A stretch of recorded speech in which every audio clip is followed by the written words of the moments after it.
Tom Levecki here with the second part of a three-part series covering Sicilian Cosa Nostra with Frank Fiordolino.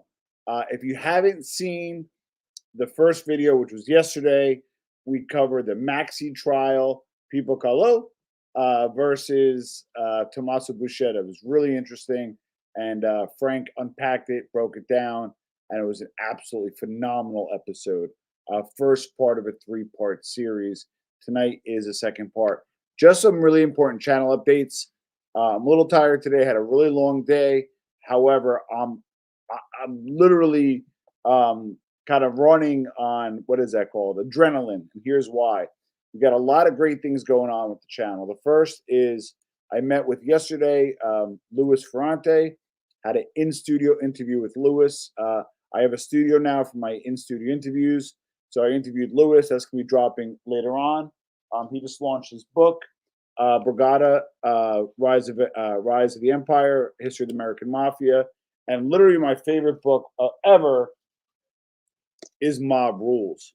Now, yesterday, and I'm also interviewing tomorrow, two big interviews, an ex-CIA agent that's going to be remote, and then in person, I believe, a legend in the mob podcasting space. I'm not going to announce it. He doesn't want me to announce it, but that's going to be a live interview. And then on Friday, a banger, which I'll be sitting down virtually with Salvatore again. For those really into the Italian stuff, I want to show you a book that I read back then, and it's kind of pertinent to what we're covering today, is Cose di Cosa Nostra, di Giovanni Falcone. He wrote a book. It is in Italian. I think you might be able to get an English version. It's called Things of Cosa Nostra. I highly, highly recommend it. Today's going to be a fun one. We're going to be covering what Frank and I call, is this the Italian Sammy the Bull? Francesco Fiordolino, benvenuti alla podcast di New Theory. How you doing today? Hey, what's up, buddy? This is gonna be a fun one. This is somebody I always found interesting to read about, watch, and I think I'm not alone in that. I mean, even the movie The Traitor, they portray him, and the guy who portrayed him, we talked about it yesterday. What was his name? Cascio. He played a great.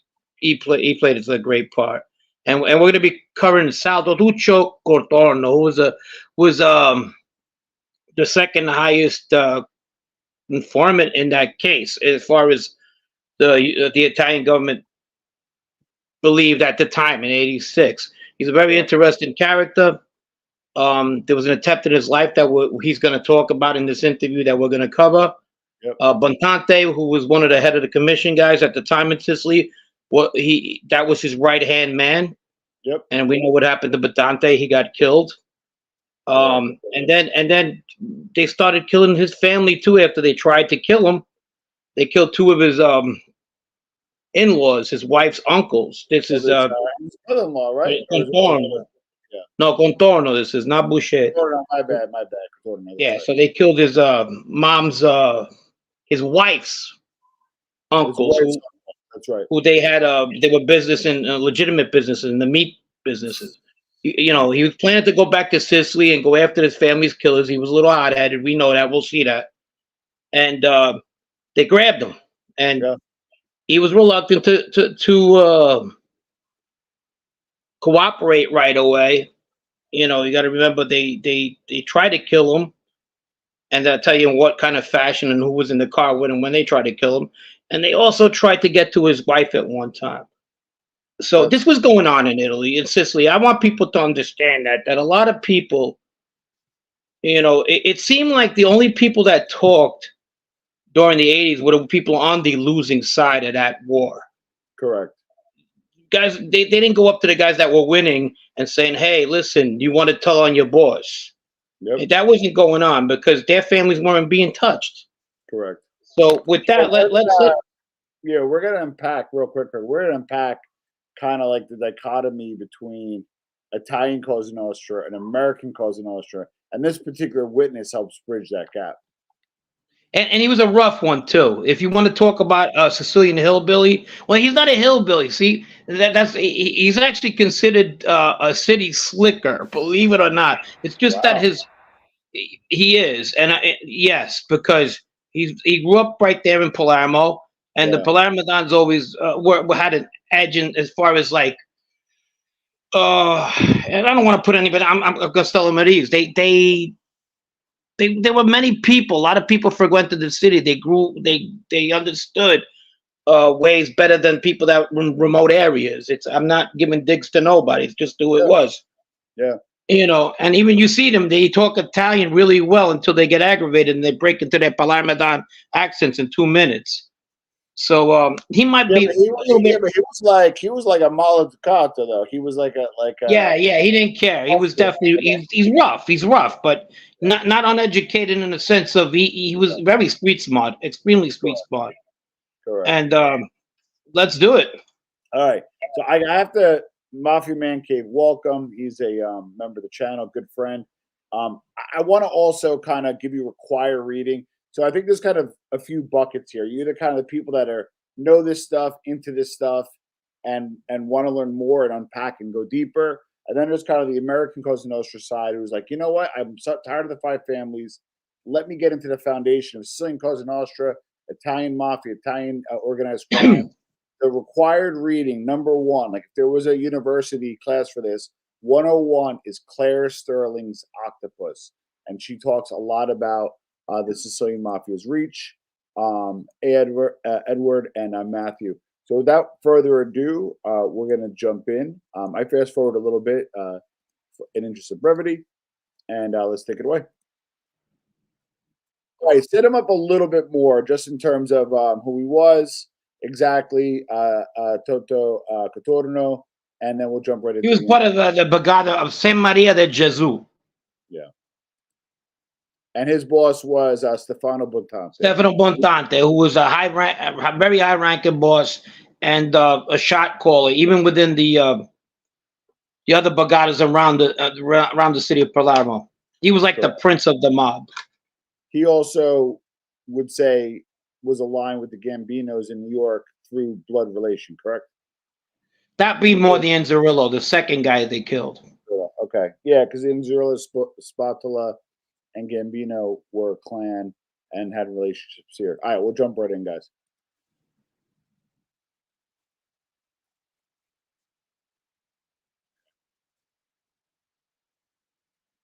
And him doing an interview was a very big deal at the time.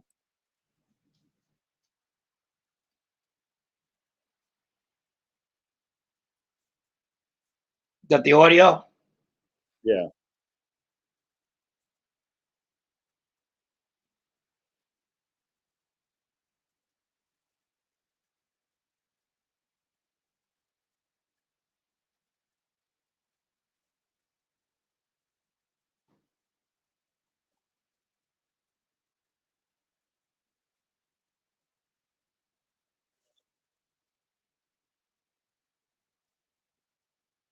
I don't hear nothing.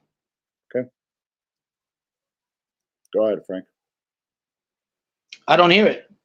Oh, you don't hear it? No. Hold on. You decide not to talk anymore. Can you hear it now, Frank? No. That's weird. Hold on. Ask if anybody could hear it on the chat. Hey, can you guys hear it? Can you guys hear the video? Edward, Matthew, Man Cave. Let us know if you can hear. Let me play it again and tell me if you can hear it.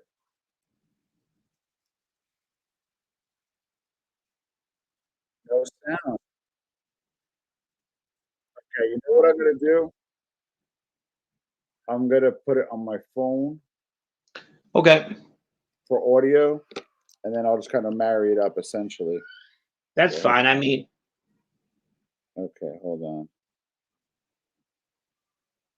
Frank. Sorry, guys. This is what happens when you go live, and everybody wonders, Tom, why don't you do more lives? right. This is life in the big city. We're happy to do it. That's a Pinot Greco. Hold on, aspetta. Okay, so I hear it now. You were just started. Started from the beginning. okay. La difesa di un'occasione. Che Palermo tra Chicago e Roma per dare collaborazione alle autorità italiane e continuare a dare a quelle statunitensi. I can hear it. It's just that you're far off. Okay, so let's first go through the first part. He asked, Go to the fourth minute. yeah, so I'm at the fourth minute. Let me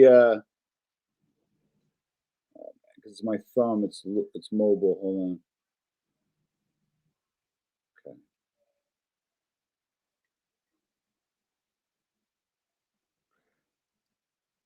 Dare collaborazione alle autorità italiane e continuare a dare a quelle statunitensi. Ma lei non ha paura. Io per me paura non ce l'ho, ma paura ce l'ho solo. Okay, just pause that right there. I know where it is. Okay. Okay, that's fine. He asked him if he's afraid. All right, so finally, right here, he's asking him. So you paused it where it was, right? Yeah. Okay, cool. So he asked him if he's in the witness protection. Whether you cooperated both here in the United States. You are considered an informant by your ex-friends. Do you agree? He says, first of all, I am not an informant. He says they are informants for making me become an informant. Well, explain why you would decide to cooperate with the government. And he said because I became part of because when I became part of Cosa Nostra, it was a beautiful thing. So that's where he is right now. Got it. Adesso la mafia mi cerca, ci ha messo tutte le sue forze per potermi arrivare. Io per me paura non ne tengo. Chi è Salvatore Contorno? Un infame, come le hanno detto i suoi ex amici nell'aula bunker di Palermo? Un pentito oppure cosa? Io prima di tutto non sono un infame, infami sono loro. Io non ritengo di essere un pentito perché infami sono costretto loro a farmi diventare infame a me. Infami in realtà sono loro, perché io non ho infamato nessuno, io ho detto tutte le cose che sapevo. Per quale motivo ad un certo punto un uomo come lei, che si è rivelato un'enciclopedia vivente di uomini e fatti della mafia, ha deciso di collaborare con la giustizia? Perché quando sono entrato a far parte a Cosa Nostra, okay. Una cosa veramente bella. Yeah, that's actually important. Okay. He goes. So, like I was telling you, he said, first of all, I am not an informant. They're the informants for making me become an informant. He goes, well, explain why you decided to cooperate with the government. Because he said I was part of Cosa Nostra, it was a beautiful thing. Before drugs, we helped people. We did not attack women and children. Go ahead. Okay. I'm going to try again to present from here because it's a lot better aesthetically. Let me just try it again. Hold on, guys. You hear it, Frank? No. Okay, I'll still play it. Hold on. Quando sono entrato non era una malavita come si dice adesso, la droga non c'erano delle cose belle, si aiutavano le donne, si aiutavano gli uomini, si faceva tutto del bene. Invece oggi si usa solo per fare interesse personale, fare i miliardi. Secondo voi, a me mi hanno costretto perché quando sono entrato a fare parte a Cosa Nostra non si attaccavano né le donne né i bambini, nessuno. Se si doveva uccidere una persona non si sparava alla moglie, al bambino, ai figli. O invece come hanno usato, prima di tentarmi fare fuori a me col bambino, secondo voi hanno tentato in carcere mentre mi trovavo a Novara, in carcere di Novara, mia moglie veniva a colloquio, il figlio di... I don't want to go too long because he said okay, that's good. I got you. So he goes, well, when I was part of Cosa Nostra, it was different. He goes, not what's going on right now. You know, they're killing kids, they're killing women, they're killing whatever they got to get to their way, their way around.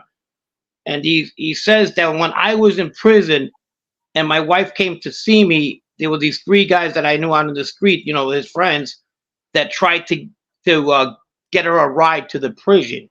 And that's where he was like, figuring maybe they wanted to kidnap her, maybe they wanted to see what he was saying. And this is right after they tried to kill him. So the reporter is going to ask him that in a little bit because I went through this already and see what he says. Yeah, but then also it's kind of like, who are you now? Are you like a former member of Cosa Nostra? Are you a repentant person? Who are you now? Can you kind of go through that? Can you kind of unpack that a little bit too? Well, he says he's the same person, other than they're the ones who are not the respectful ones. He always was. That's what he's trying to explain. That's why because everything he believed in Cosa Nostra is no longer going on, and with all these killings of family members and whatnot, and one of his when they try to kill him, you'll understand why. He'll explain what happened. But he also talks about, which is important because you kind of hear about the parallel in U.S. Cosa Nostra. Everything was good in the beginning, but when drugs got introduced, it all went to shit. So, like, I don't want to go too much into that, but at least can you color what he said in that? Well, he's going to talk about the time he got made and when he got made. And when he got made, drugs wasn't part of his life, he claims. But then later on, if you hear it, he says he had family that dealt in drugs. He also claims that Montante wasn't involved in drugs. And, that's a question mark, too. Like I said, he was on the losing side. He kind of like is reluctant to talk about his friends who were on the losing side and just go after certain people that he thought were protagonists against him, even those people he regarded friends at one time. He hates them. You'll even see how he just goes off on them later in this interview. Got it. But yeah, let's go on. Hanno tentato di darci un passaggio a mia moglie per poterle sequestrare, sapere qualcosa e farmele fuori. E così quando io ho saputo questa notizia che loro, la mafia, chiamata mafia, ma sono cornuti, io mi sono messo a collaborare, ma non ho collaborato perché io l'avevo nella mano, hanno costretto loro quando sono cominciato con i bambini, con la moglie, ho detto è finita. E così ho messo a collaborare. Già prima di questo momento loro avevano tentato di ucciderla a Palermo. Sì. Ce lo riferisce? Okay. Sì, ho messo a collaborare. Okay, go ahead. Okay, and it was coming out good. It sounded at that time. He goes, I didn't cooperate. I don't become a cooperator because or collaborate whatever just because they came after me. I wouldn't care if they came after me. They will come even with me in jail. They were coming after people's kids and stuff like that. He goes, I'm not gonna go for that. So the reporter goes, didn't they try to kill you one time in Palermo? Can you explain? Now he's gonna explain the hit that went on with him. At this point, remember, 5 out of 6 of his best friends have already been killed. Correct. And he's driving a car, so he's gonna explain that right now. Okay. The other thing is he kind of touches on, and little now but more later, about Cosa Nostra in Sicily wasn't as ruthless as it was. They didn't do wives, they didn't do children, no. They didn't do civilian in-laws. It started really kind of going that route from the Corleonesi and Tutorina. And yeah, let's jump in. Già prima di questo momento loro avevano tentato di ucciderla a Palermo. Sì. Ce lo riferisce questo episodio come andò? Sì, io facevo parte della famiglia di Stefano Bontani. Eravamo circa 120 persone. All'81 e prima dell'81 hanno ammazzato Stefano Bontani. Dopo di Bontani hanno ucciso Inserillo, dopo di Inserillo hanno ucciso 4 della nostra famiglia, Mimmo Terese, Salvatore Federico, Angelo Federico, hanno ucciso Giuseppe Di Franco. Questi 4 sono scomparsi. Dopo un giorno mentre io venivo da mio padre, andavo verso casa, vedo una macchina. Ma era solo lei in quello? Io ero in macchina, avevo un bambino e mio figlio si trovava in macchina con mia moglie. Mia moglie si trovava circa 500 metri in un'altra macchina con mio figlio. In macchina mia avevo un ragazzino che era amico di mio figlio che è voluto venire con me. E allora mia moglie circa 500 metri avanti. Yeah, this is crazy, guys. Certo punto, just sit tight for 1 second. Che era un certo Pino D'Angelo, uno della famiglia di Corso De Milde, della famiglia Marchese. Vedo questo nella borgata, dico che fai questo? E vedo che mentre camminava andava più piano. Io lo sorpasso e questo ti fa sorpassare, ci salutiamo. Arrivato a un certo punto che c'è un cavalcavia dalla via Cepulle, in via Mirogiato c'è un cavalcavia. Mentre arrivo nel cavalcavia vedo un'altra macchina. Di là vedo, all'altezza del cavalcavia, ci sono dei 3 fabbricati che abitavano un certo Enzo Buffa, della famiglia di Michele Greco. E lo vedo all'ultimo piano.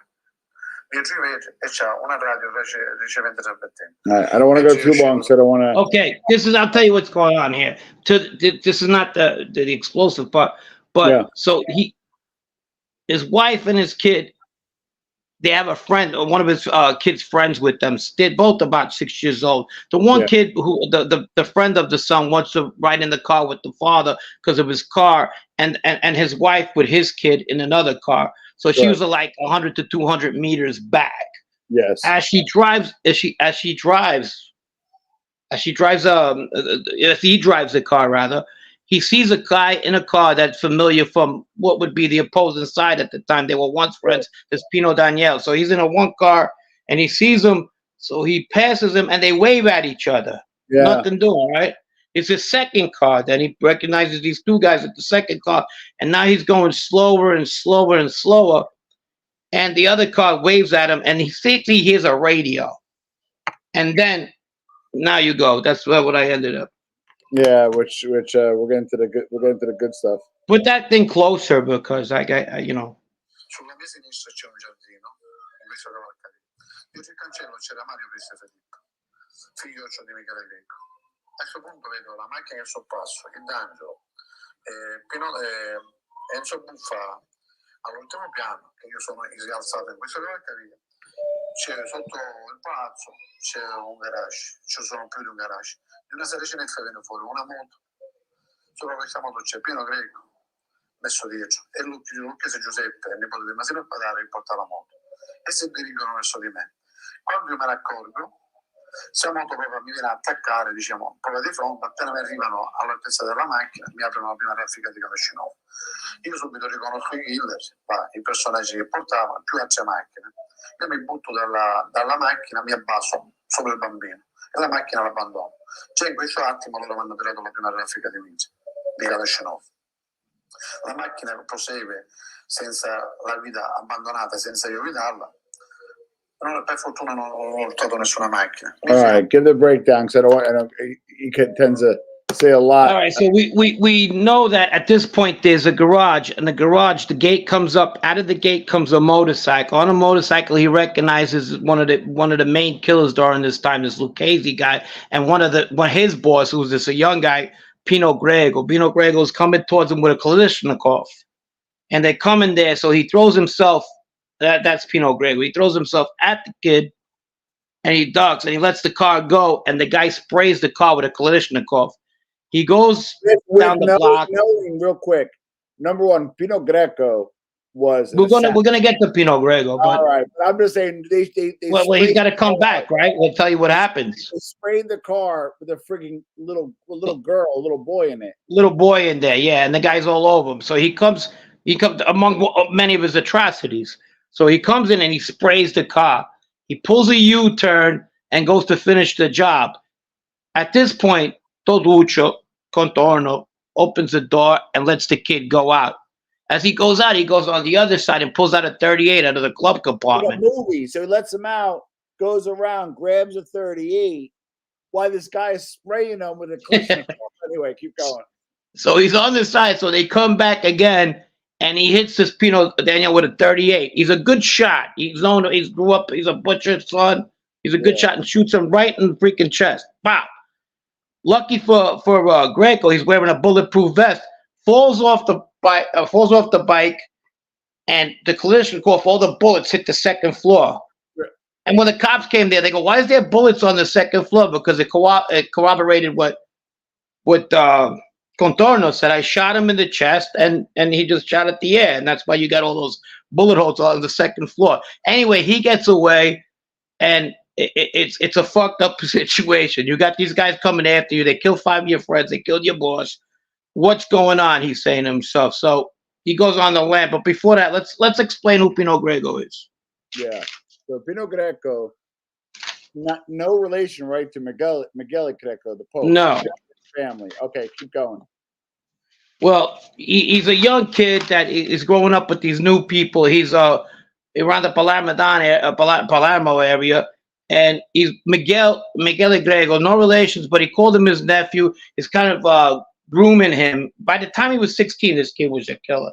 He was Salvatore Riena had him believing that he was going to be the next heir to him. You know, he made him he was committing murders left and right. He was up to like his 50th murder.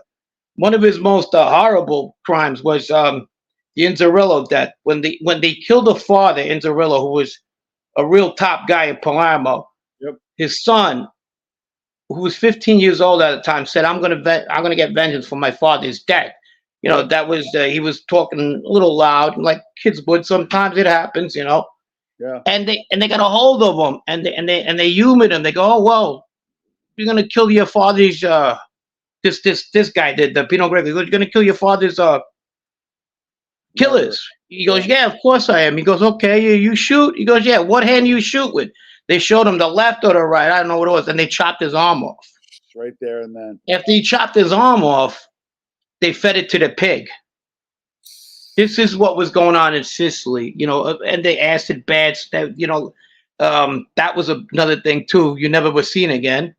Yep. And you know, the white lubada they called it, and that's who you were dealing with. This guy was a real badass. Luba Bianca. That's right, lubada bianca. So this guy was a real badass as it was. There was he was doing a lot of things. He was the up and comer, and he seemed like at the time Todorina's prolific killer. He had a group of killers behind him, and they were doing what they had to do. They were getting rid of everybody one by one, especially their own, you know, and with the help of Miguel Grego as well. And for those on this side of the pond where we are, obviously, why is this important? What's the relevance, right? We'll get into the 1957 meeting that kind of preceded all of this. I think it ties into Appalachian. We'll talk about that in a moment. But the reason why this is so important is they're basically fighting over the heroin trade, which was big money, not just now, but then. And Tortorina wanted it all. He wasn't sharing, nor was he playing nice. Faccio circa 350-200 metri dal tragitto della prima raffica di Mici. Blocco la macchina, c'è il ragazzino ferito in macchina. Apro la porta sul destra dalla 127, faccio scendere il bambino. Mi butto dalla macchina io e mi metto verso il davanti della macchina e c'ho il motore per essere più resistente. Mentre loro già ritornavano con la moto, mi tirano le acce raffiche. Io il bambino già se ne va, io rimango là. Loro arrivano, mettono a tirare. La macchina è diventata il poco. We're still talking about the hit. Yeah. Vanno per scendere. Io a questo punto ormai sono morto. Tiro fuori la mia 108 e gli metto a parare. Piglio il Pinot Grigio, che era quello che aveva il Kalashnikov, e lo colpisco. A questo punto il giubbotante progetto è andato per terra. Andando per terra, le macchine che sono avanti, che erano una BMW e un Golf dietro, che c'era Fefuzzo Marchesi, Totò Muzza e tanti altri, pigliano il ferito. Who was Giuseppe Marchesi? Who was he? One of the hit guys? Yeah, he was one of the Marcheses were also on the side of Todorina. Yeah, I fast forward a little bit. So you got to remember something. A lot of these guys came from that area that both Contorno came from. People think it was just Palermo, you know, everybody was Corleone. It wasn't. A lot of people helped the Corleonesi do what they did, these atrocities. A lot of people in Palermo themselves, Galù, you know, the older Miguel. Who was setting up Castellamare, the Golfo back then? Who was the boss in that area, and were they relevant or not? Not really, because they had ties to Badalamenti through his wives. Badalamente's wife was Castellamare's. Got it. So, really? Yeah, and the guy they killed, the boss at the town, Bucciolato, was also married to Rimi's daughter from Alcamo. So they which is one of the Rimis was married to Badalamenti. One of the Rimis was married to their sisters, Badalamente's wife's sister. So who else was from Castellamare? So they were all one thing, and they recruited a Castellamare's faction to get rid of the old guard. Got it. They did the same thing there. Oggi non si usa più. La vecchia mafia, una persona prima di iniziarlo a fare parte a Cosa Nostra, lo studiano, vedono se è un elemento buono, se in famiglia non sono gente che hanno di bisogno chiamano la polizia, se sono infami. Yes. Okay, wait. You're going a little bit. Wait. All right. This is important now. So you want me to play a little more, or you want to set it up?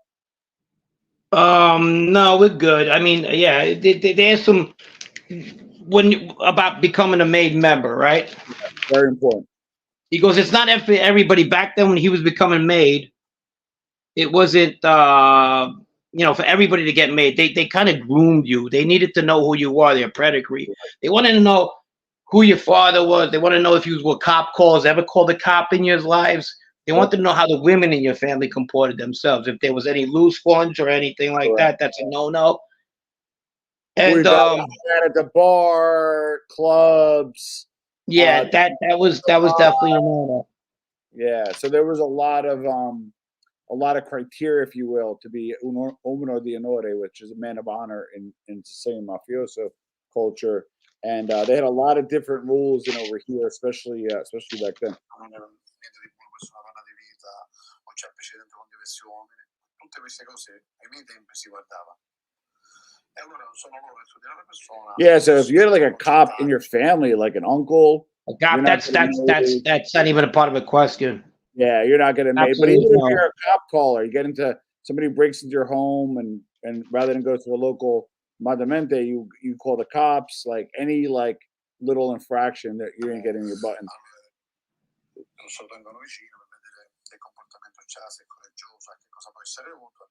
I can't hear you.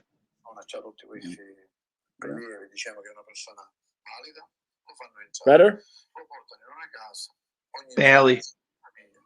Decidono questo per Salvatore Contorno, va bene. In che anno è entrato in Cosa Nostra? Io sono entrato a fare parte a Cosa Nostra. How about this? Why don't you do that? You have your notes? Yeah, go ahead. Good. So hold on. I'll play once more. See if you hear. If not, oh shit. Hold on. This is why I suck at lives. So hold on. Oh, that's actually our life. That's actually you. Yeah. So anyway, he's talking about becoming, and it's not for everybody. Even though you have those qualifications that your family's good and all that, you need a little ballsy. They wanted the ballsy kid, the kid who got in trouble sometimes. So that was that. And so eventually in 75 he gets made. All right, that's what he says. He goes, he follows the same commandments as of those in this is about the 11th minute anyway, for you. Tom. So anyway, he follows the same commandments as like they do in America. Honor people's wives. Don't be respectful. Don't be sloppy. They do the saint. You burn like the saint if you go against Cosa Nostra, and all the same kind of rituals that they do here in the United States. Correct. All right, let's try it again here. Maybe it'll work here. You hear it? Yeah. No.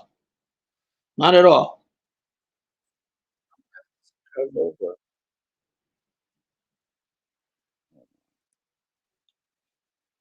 All right.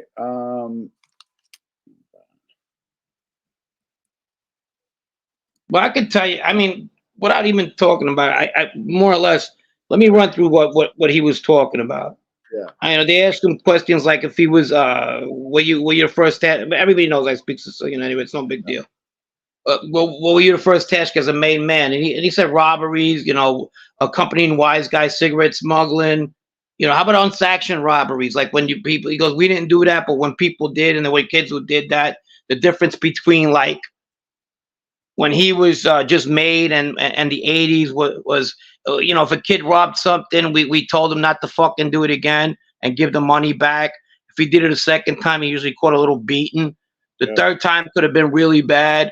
But the difference in the 80s was if they sold a wise guy's car radio, they were whacking them. No questions asked. He goes, that's one of the differences, that was in the 80s, because like I remember like over here when things started changing, but over there, if you like robbed a wise guy, stole a radio, committed a petty crime, but it was a man of honor, that was a death sentence, probably even to the 90s, no? I don't know. I mean, you got a good beating. That's I remember. I don't remember anybody getting killed for stealing a radio, but depends whose radio stole. Maybe some people took it a little bit differently. The reporter even asked him if he ever murdered anybody. Yeah. And he answered he knows people being murdered, but him personally, no. And I kind of don't believe that because he was very quick to shoot that guy. Okay, I get it. He was protecting the kid. and all, but he shot him without, like, right in the chest. Nice shot. All right. And so don't worry about the video. We'll fix it for the third one. yeah, that's why I'm going to. Let's kind of unpack why his testimony was important in Sicily, and then I want to talk about his testimony in the U.S. Why that was important as well. I will definitely. Okay. You know, they asked, what do you know, as far as cooperation in Italy, and what did he get out of it? Yeah, good. He said 0 from Italy. He didn't get nothing from Italy. Italy didn't offer him nothing. He said he was looking at 6.5 years tops anyway, because of his drug charges. But he just cooperated. Just wanted to know his family was safe while he was in jail. That's why he did it. It wasn't the years. He goes, he was looking at 6 years, and he got 6.5 in Italy. Yeah. So really quick. This is important though, Frank, to give color to the situation.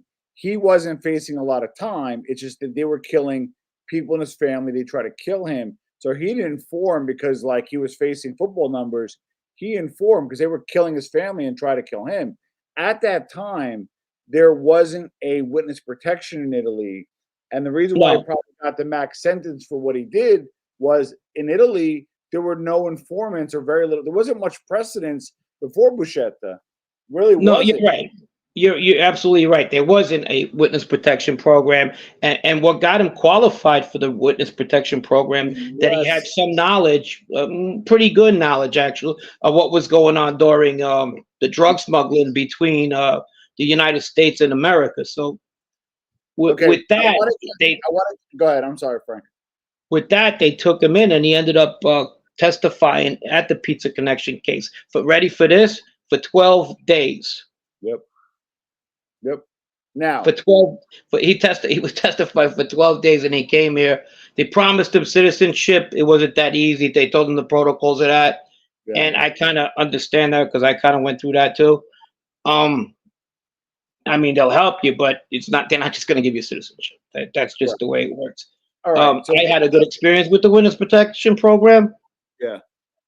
He didn't. He says they were only giving him $1,300 back in 1986, 87 a month.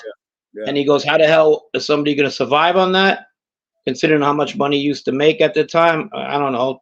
I don't remember if that was a lot of money back then. And he talks about that. But back to I think these are questions you'd like, and you could ask him about what was his role in the testimony he gave in the Pizza Connection. Yeah. So do you have anything else on the Sicilian side?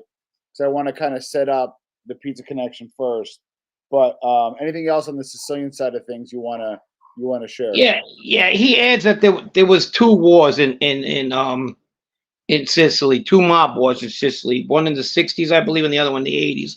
And he says that the first mob war that occurred in the 60s, that the government gave crazy ass fucking sentences to these guys. Some of them never came out. You know, you had Luciano Leggio, who was in prison still from those days. And these guys were the ones who needed to be out because they're the ones who differentiated between the civilians and the mob. And what happened was even government officials ended up getting blown up because of the people they let free or let run around in the Second War, where the ones in the First War were still in prison. Correct. Now, to set up Pizza Connection, which we'll get to in a moment, there was a meeting. What is it? The Hotel Les Palms or Des Palms? That was like in 1957. 57, correct. And that was what came out of that meeting was basically that they didn't have a commission. You got to remember, it's 1957. Yeah. World War II is 45. The mob is new. The resurfacing of the mob is 12 years old. And during this time, there's a lot of these inside-outside fightings between families over citrus cloves or whatever, you know, especially through Miguel, what's his name? Miguel Greco and the other Greco. And his family, the Greco family. There's 2 sets of Grecos, and they're killing each other left and right. So they have this meeting at the Parma Hotel, and the American mobsters, Joe Bonanno, tells them, "Hey, listen, why don't you still?" Like Luciano's there. It's a heavy. Well, there's a whole bunch. There's a whole bunch of American and Italian There's Chucharito that Leggio talks about yesterday. He's there too. Okay, so he's the other Greco, and they're telling, "What are you guys killing each other for? That? Why don't you have a commission so you could sort out problems like that? We've been doing it for 27 years, 31, 26 years, and it's 1957. So why don't you guys just look and do that?" And that's how it came about. The commission a couple of years later came about, and the Sicilians got that from the American mob. Exactly, and it's called La Coppola, which means the hat, essentially. La Cupola, yes. And my Sicilian's not as good. And the difference is Totorina basically took over the commission by killing Bontante, by killing Inzarello, by killing who else? Well, Greco he had in his pocket. Pipocalo he had in his pocket. And then it was like one other guy. So he essentially wiped everybody out, and everybody else he was aligned with. So he basically took over the commission and took over the heroin importation. Now, when we talk about Antonio Contorno, his testimony in the U.S. at the Pizza Connection trial pretty much put a bow, if you will, tied up in a bow, linking the Sicilian Americans, the Bonanos, etc., with the guys in Sicily in the pipeline. And Buscetta also was there as well. But Contorno lived in Sicily versus Buscetta was in Brazil. His information was secondhand. Contorno's information was first. So why don't you? And one of his, he says he was present at one of the. What happened was they were sending heroin to the United States, and some of their heroin counterparts started complaining that the stuff they were paying for was coming stepped on or not as potent as it was. And the Sicilian people said, "Hey, look, man, it is what it is. It's good. If you guys don't believe us, you come here and check it out yourself. After we package them, get rid of it." They were going through Milan and go from there. Well, this is how we see. You could, and he was there present for that. It happened in Palermo, in the town of Palermo. And he was witness. He seen who it was going to because they marked it off with different pens. Yep. What package was going to who. And he was there. And he also mentions a couple of Italian Americans that I don't want to mention. And they were, and they were. I'll just say they were part of the Bonanno family. Can you unpack a little bit either the crime families it went to, or some of the names, obviously people who passed? Yeah, that's not a secret. It was both between the Italian the Sicilian factions of both the Palermidons and which was the Gambinos and the Bonannos. Well, there's a little. And he also was present. He says he also was present at another call where one of Totorina's people wanted, because you got to remember, Badalamenti was ousted in '78. If those people don't know who Badalamenti was, he was the losing faction of that second war in Sicily. So he was ousted in '78. So they knew there was no love lost right there, okay? And he was present when one of Rina's people asked somebody who was very, very powerful in New York that if Badalamenti has arrived yet, like as if when he arrives, just take care of him. And they answered, no, we haven't seen him. We do talk to him, yes, but we don't know where he is either. And they said, okay, fine. But yeah, well, somebody was lying to somebody because he was sending stuff to them. Now we know it was from Spain, but he was being the middleman from Spain. But at the same time, they were talking to him and they were doing business. Not only were they talking with him, they were doing business with Badalamenti. And his idiot nephew Alfano was his emissary here, and the guy was. You don't like that guy, do you? No, Alfano was. You always bring him up. Yeah, I just can't get over. Come on, give him a break. He got paralyzed. Yeah, he's like, how many shirts are coming today? And he got shot allegedly, and he passed, so it's fine. Right. By Patsy Conti. So this is where like there's a little debate between like the mobologists, and there's any mobologists in the chat, and only talk about guys that either it's public documentation or if they passed. So there's kind of a debate as to where John Gambino got his stuff from. I personally believe it's from the Palermitani, and people from Palermo. And then when Riina won, that's when he had to go there and had kind of hat in hand and say, "Listen, you know what? Okay, you won the war. I'm happy to work with you. Let's negotiate. Let's work something out. We're a customer of yours. Let's work something out." And then I said this yesterday, where Totorina said, "Fine," but and I think Paul Castellano, the commission, and the Cherry Hill Gambinos were very, and with good reason, very worried about them continuing or bringing over the Sicilian War here in the U.S. and burying bodies. Because I remember there was an expression or a quote or something: "When I'm done here, the streets of New York are going to be bloody." Something along those lines with Toto Arena. With that said, is when John Gambino came, negotiation was they reinstated the pipeline. They kind of worked together with him. However, there were two more Inzarillas that got popped, one in 18th Avenue, I believe, and then one in New Jersey. I think that was Johnny Gambino's gift to Totorina, and everything was good. And they said, "Ah, basta." So that's kind of how that went. I don't know. That's a lot of thinking, and I'm not saying you're that's wrong. I'm saying that you're I'm not insider knowledge. That's just Tom Lavecchia's. No, I get that. I get that. No, I do. The thing with me is, I feel that anybody in America would deal with anybody who would sell, and they're like beer distributors. You know, if you have the better product and you have the better price, they go to you. It wasn't like you're loyal to these people because they sell their stuff. It doesn't work that way. Whoever wants to, if you know somebody, you want to buy or sell to you. It was like, oh, but where did they get that? And it was evident with Badalamenti. They gave him obviously gave him a better price, and they dealt with him instead, even if it was worth the freaking headache. They didn't give a shit. Who knows? He was charging them, let's say, hypothetically speaking, and I don't know the prices back then. Instead of 40,000 a key, 28,000 a key. Correct.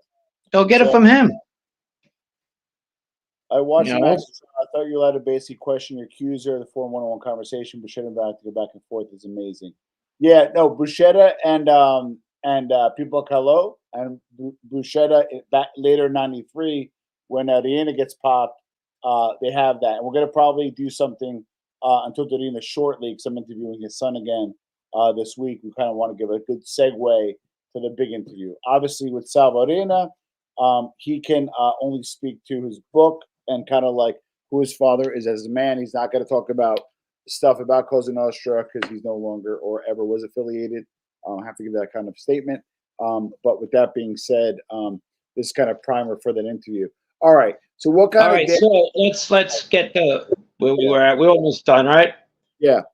Kind of. Anyhow. Well, I want to kind of lead with and finish. Well, yeah, that's what I want. Yeah. Same here. Yeah, go ahead. Yes, what we talked about. So it's basically Miguel Grigo. He hates him. Grego, he hates him. Toduccio hates him. The Salvatore Contorno. He feels that he's the one who let everything happen. He's the one who opened the gate to let the Corleones in, and he makes him look bigger than he actually is. Until finally they ask him, "Who is running the show? Who is the biggest guy right now?" And he just. You could see it in his face. He forgot about the Grego guy and everything. He goes, "It's Salvatore Totorina." He goes, "Totorina." He calls him Toduccio as well. He goes, "Is the one running this show." He goes, "Yeah, Provenzano is like his second in command, but he runs this show." How about Liggio? No, it's him. And at the time he was on the run, and you got to remember this guy, who you're gonna meet his son on Friday, I guess. Tom, you interviewing? Yeah. Was doing all this while being on the lam with his family, nevertheless, and in plain sight, having people that knew each other for years kill each other. It was and that's what makes it fascinating. He talks about at one time you had to go to the commission to knock somebody off, even if you were the boss of your own little bagada, like in your town. Correct. You had to go to the commission to kill somebody, even the lowest guy in your bagada. That all changed during that time. They were killing whoever they wanted as long as Riina said it was okay. And that's when the game changed. It had nothing to do with anybody else. It was Riina, you know what I mean? Well, kind of the buck stops with him, and like I said, we'll kind of go into that. Just let's wrap up, but we'll just wrap up with what was Contorno's effect, and how damaging was he to Salvatore Catalano and the other guys on trial for the Connection case? Um, they got slaughtered in that case. There was people that got 45 years. There was 20 years. There was a few people. I think one guy got off totally. There was just one out of like 40 out of that case. But it was a big Some case. died too. What somebody died in the trial too. Well, that was Cesar Bonaventure. He was tried in absentia. They found, obviously they found him chopped up. But yeah, it was a, you could look it up because I haven't followed it. I know that I believe that only one guy was found not guilty in the whole case. It was spearheaded by your favorite mayor there, Tom Giuliani. And I think Louis Freeman. I have a working theory, and I don't have the tin hat with me. So when Badalamenti spun off and went with Buscetta, the Sicilians all kind of got the stuff at the same place. And this goes to your documentary you were on. And they all kind of went with the same place. They eventually, the Badalamenti crew, eventually hooked up with who in Afghanistan, Frank? Right. The Mujahideen. Yeah, yes. Yes, where they were getting the stuff from. And the Mujahideen at the time were fighting the Russians. So they were friends with the Americans. They were good people because they were fighting the bad Russians. What do? They need arms and they need money and they need training. Training from the CIA. Money is kind of tough to come by. You know, you got a sticky thing called Congress. You got the media. So how do they get their money? I believe. Who was the Attorney General back then? McNeese? I think it was McNeese. And the CIA. Okay, the only reason I say that is because you say was that you're talking about the Americans being complicit in that whole ordeal. He says wasn't Vito Genovese working to get with the Americans right after the war? You know, he said that himself. He was in that same documentary I was in. Correct. And yeah, so in other words, that's not surprising at all. At all. But you don't think there was a coincidence? And here's where the silver hat comes. And I have a CIA guy tomorrow, but it's way before his time. And even if it was, hey Mark, what's up, buddy? Even if it was declassified, he probably wouldn't talk about it. But my point being is, when the Mujahideen basically told the Americans to kick rocks, they kicked out the Russians and then turned the same weapons we gave them or gave them the money, pointed them at us, and then started a war with the Americans. And Americans are like, fuck the Mujahideen, we're out of here. You got rid of the Russians, fine, we're out of here. But then all of a sudden, that pipeline that Badalamenti was buying from got cut off. If you're trying to tell me there's a coincidence, I call bullshit. I think the CIA said, fuck this. We're cutting off their money supply. Who do we hook them up with? Those guineas in New York, those guineas in Brazil. Abasta, cut it off, called up the DOJ, called up Giuliani, who had the mayorship 10 years ahead in his mind. And that's why the pizza connection happened, because the CIA wanted to cut off the Mujahideen. I'm dying on the hill for that. Yeah, I don't know, man. That's the government. I don't know. That's something you believe in. It's great. I'm not much of a conspiracy theorist, but yeah. Welcome, brother. How are you, sir?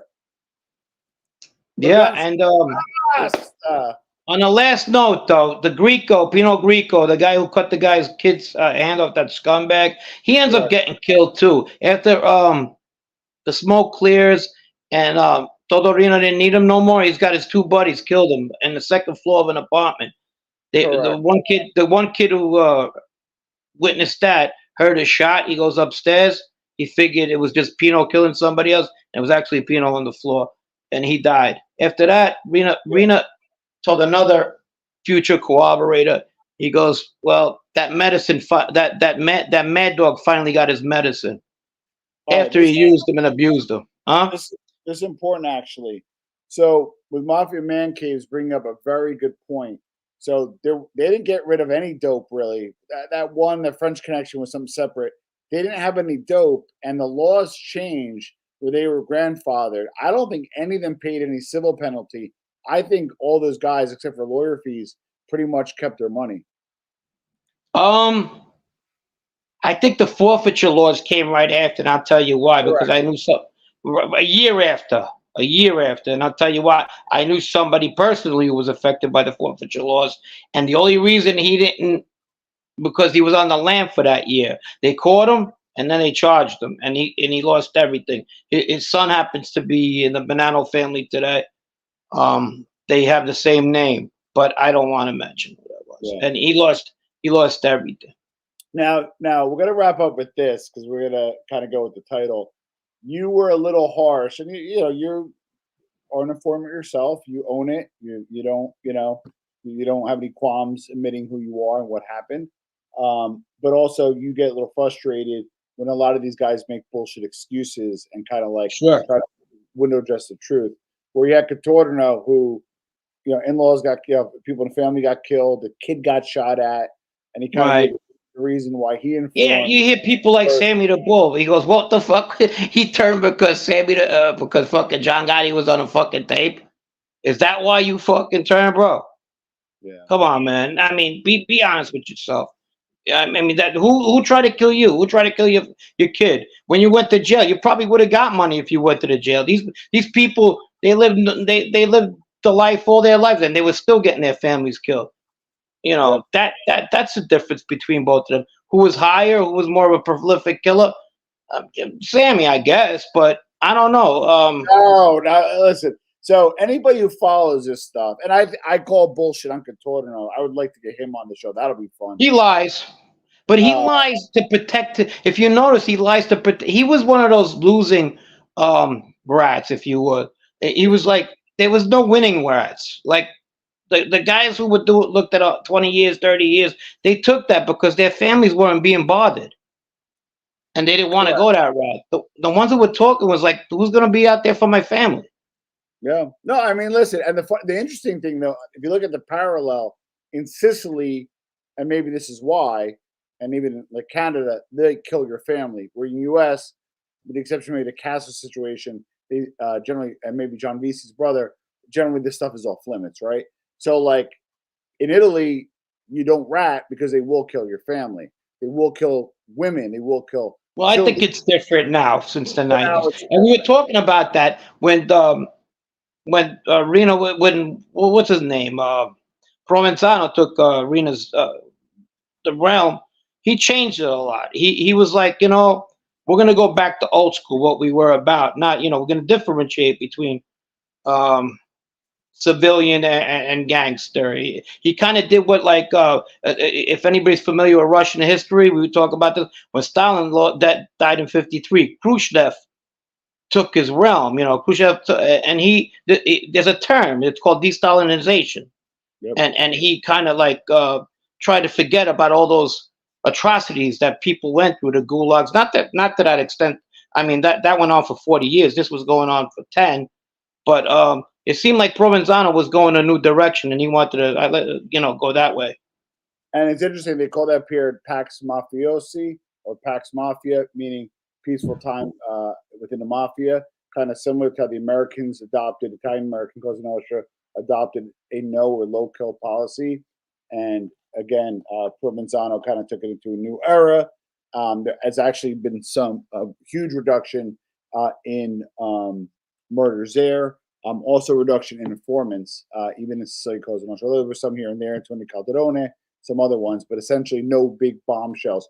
Let's wrap it up. Who did more damage, Buscetta or Gravano, in your opinion? Buscetta for sure. Okay.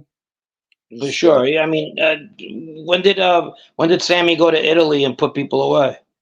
No, but I'm a good point. Where Buscetta was on both sides of the. That was international. He was international stuff, and he probably could have put away people in Brazil, Argentina, Venezuela, Canada. He could have went on forever if he wanted to. Yeah, different levels, and I think it was I forget the name, something like The Godfather.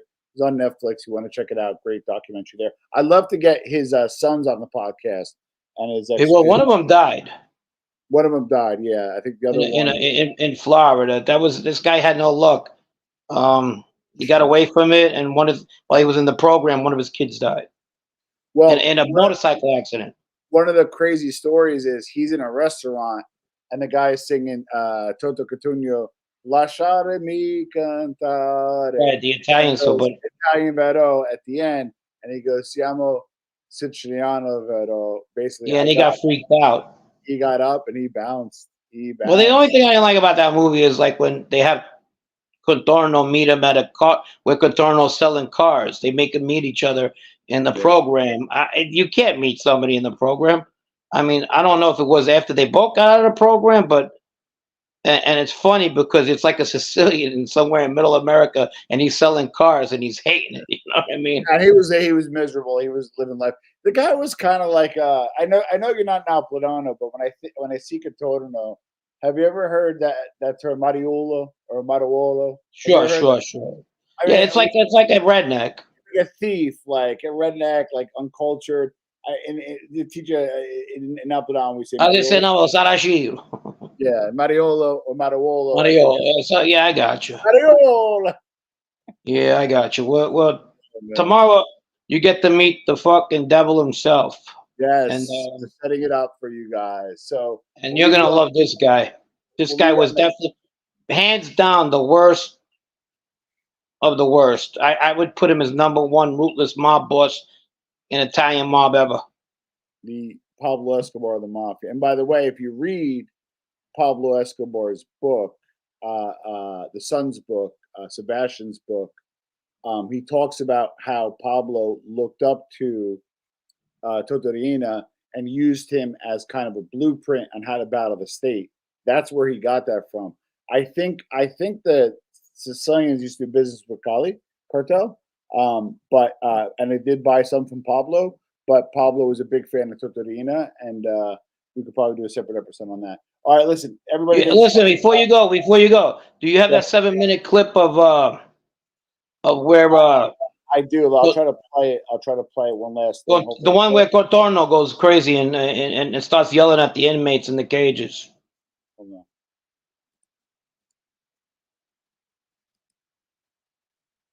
No, that ain't in it. All right, that's okay. Can you hear it? No, that's not it. Can you hear it? No, and that's not it. I'm saying. Okay. Don't worry. I could always do a short on that, or I'll. It's a 7-minute short where he just flips out and starts yelling at the inmates, the defendants, and they're going back. They're calling him a rat. He goes, "No, you're a bunch of rats." And then he talks about somebody's sister. They're just going crazy on it. They want to kill him. But yeah, there you go. It was a pretty good show. Sorry about the audio fuck up, but yeah, guys, sorry about that. I'll try to put links to it. You can also watch in subtitles. We're kind of doing something a little unique. We have Frank, who understands Sicilian, which is huge. Not many people do nowadays. I understand it somewhat. When it gets to like the hardcore play Madonna, it loses me, even though I spent some time there. But with that said, Frank, I appreciate your time. Thank everybody for checking out. Thank you, everybody. Thank you, and have a good night. Good things, babe. Buonanotte a tutti.